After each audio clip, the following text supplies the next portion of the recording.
간밤에 주식시장이 급등했습니다. 9%까지 급등했고, 이 급등의 가장 중요한 마지막 부분 급등의 가장 중요한 요인은 그 트럼프가 국가 비상 사태를 선언했죠.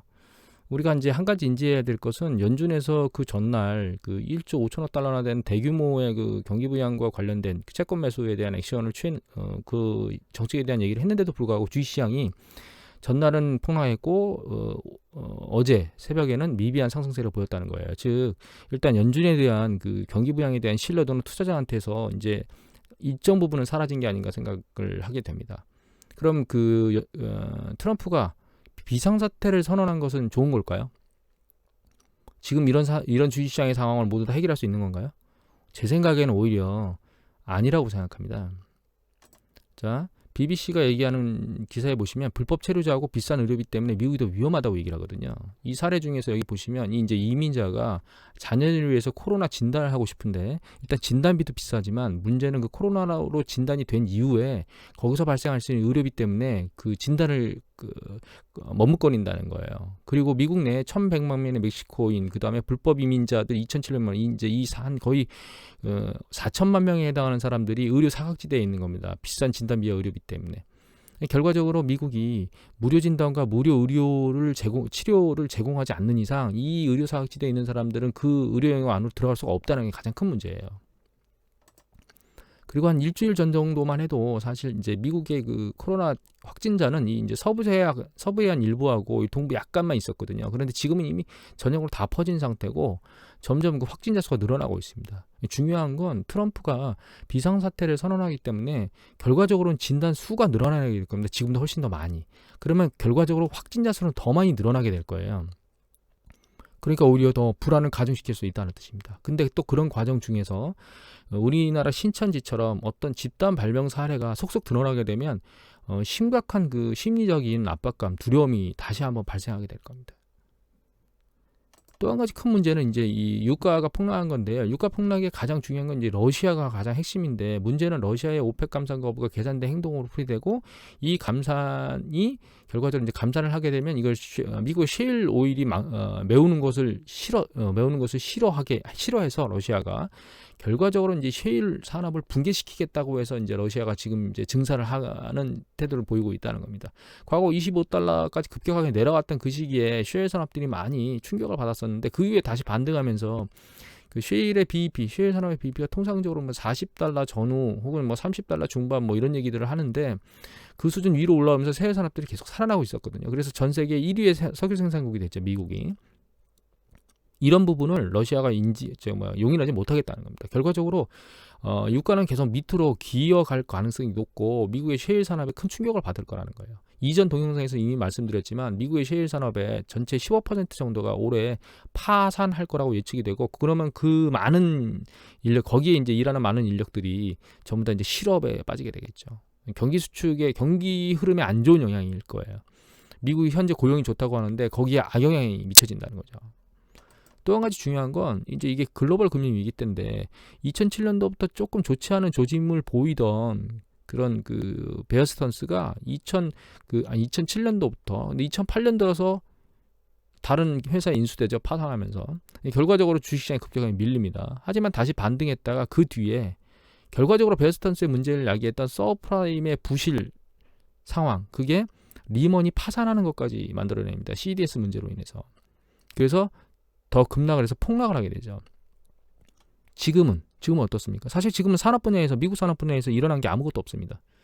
파산이 일어나거나 그렇진 않아요. 물론 뭐 올 1월에 갑자기 파산 신청하는 기업이 늘어나긴 했지만 아직 특별한 시그널이 없는 상황입니다. 그런데 문제는 그런 상황에서도 폭락했다는 거예요. 또 한 가지는 비상사태를 선언하기 때문에 결과적으로 뭐죠? 앞으로 경제 활동이 위축될 거라는 거예요. 사람을 못 나다니게 하고 집회들이 뭐 줄어들게 되고 대규모 행사나 이런 것들 못 하게 되고 스포츠 행사나 이런 것들 다 막아버리겠죠. 지금 우리나라를 보면 알겠죠. 사람들이 거리에 돌아다니지 않고 있고 사람들 모이는 걸 금지하고 있으면 극장이나 뭐 이런 사람이 어디 가서 놀거나 이런 돈을 쓸 일들을 못하게 만들고 있잖아요. 자영업자들이 어려워하고 있죠. 요식업 하는 미국도 마찬가지가 될 겁니다. 결과적으로는. 그리고 근로자들조차도 많은 일을 하지 못하니까 소득이 줄어드는 문제가 발생하고 그 소득이 줄기 때문에 결론적으로 이제 쓸 수 있는 여력이 없어지는 현상이 발생한다는 거죠. 즉 그 트럼프가 뭔가 국가 비상 상태를 선언한 건 사실 긍정적인 부분만 있는 게 아니고 아직 골마 터지지 않은 종기를 짓누르고 있는 상태예요. 그래서 이제 그 안에 있는 노란 걸 진물을 끄집어내는 그런 상황인데, 문제는 그때까지 굉장히 아픔이 있을 거라는 겁니다.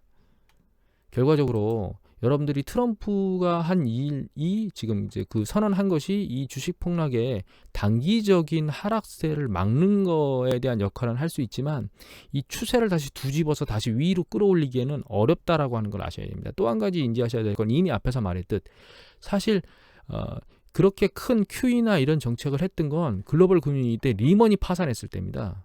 연준이. 그러니까 1차 하락식 국면에서는 그런 것들을 안 했어요. 기준금리만 인하했지.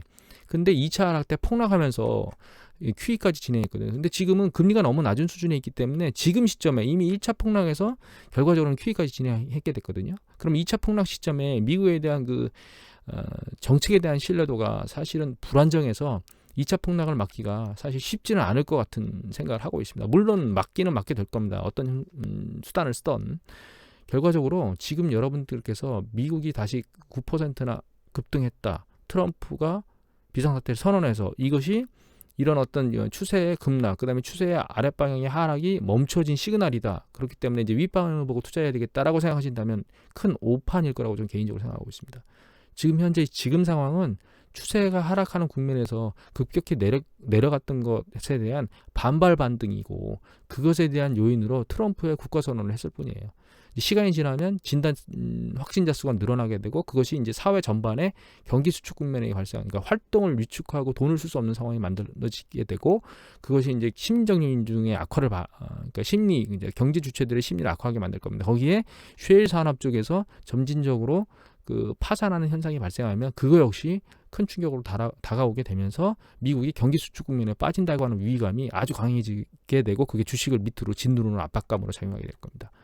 또 한 가지 그 큰 폭의 하락이 가장 위험하게 느껴지는 건 미국 시장이 너무 많이 올랐다는 겁니다. 사실 글로벌 금융위기 이후에 연준이 계속 미국 주식시장 친화적인 금리도 유지했고, 주식시장이 조정받을 때마다 그 그러니까 금리를 조작하면서 주식시장을 떨어지지 않도록 만드는 행위를 계속 반복해 왔는데, 요번에 연준이 그 전전날 목요일날 발표한 것이 전혀 듣지 않는 것을 봐서는 지금 연준의 어떤 역할론이 상대적으로 과거보다는 빈약하게 될 것이기 때문에, 여러분들께서는 지금 좀 더 모니터링을 강화하고 다음번 2차 폭락에 대해서 내가 어떻게 대응할 것인지, 그래서 지금 그 이전에 어떻게 내가 포트폴리오를 잘 조율해야 될 것인지에 대해서 심도 있게 고민하셔야 될 것 같습니다.